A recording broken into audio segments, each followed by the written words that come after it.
Historia fupi ya Kiswahili. Lugha ya Kiswahili inaongelewa na watu wengi. Pengine zaidi ya watu milioni 200 wanaongea Kiswahili. Lakini sio wote wanakiongea Kiswahili kama lugha yao ya kwanza. Wengine wanakiongea kama lugha ya pili au ya tatu. Waongeaji wengi wanakaa katika nchi 3 za Afrika Mashariki: Kenya, Tanzania na mashariki ya Kongo, kando ya maziwa makuu ya Afrika kama ziwa Tanganyika, na pia kwenye kisiwa cha Unguja na visiwa kama Pemba na vingine.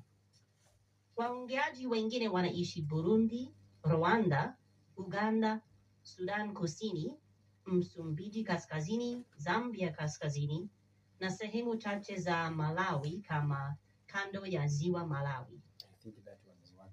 Lugha ya Kiswahili inahesabiwa kuwa lugha kubwa ya 7 katika lugha kuu ulimwenguni. Umuhimu na umaarufu wake katika dunia yetu ya leo unaweza kutambuliwa kwa wingi wa vipindi vya Kiswahili katika idhaa mbalimbali za dunia.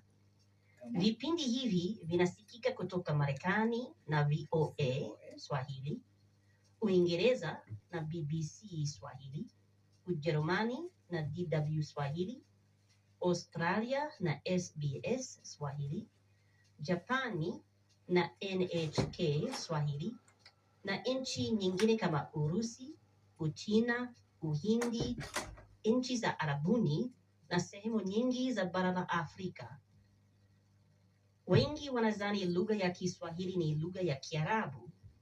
Ndio inachukua maneno mengi kutoka Kiarabu, lakini kwa kweli Kiswahili ni lugha ya Afrika na sarufi yake inatokana na lugha nyingine za Kibantu.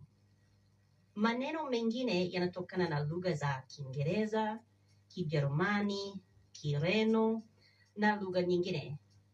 Lakini neno Kiswahili linatoka wapi? Neno la Kiswahili linatokana na lugha ya Kiarabu. Linatokana na neno Sahil. Maana yake ni pwani.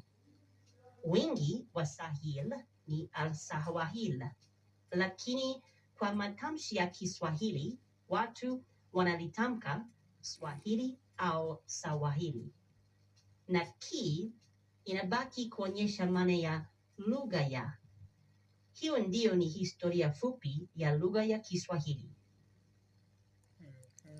Maswali.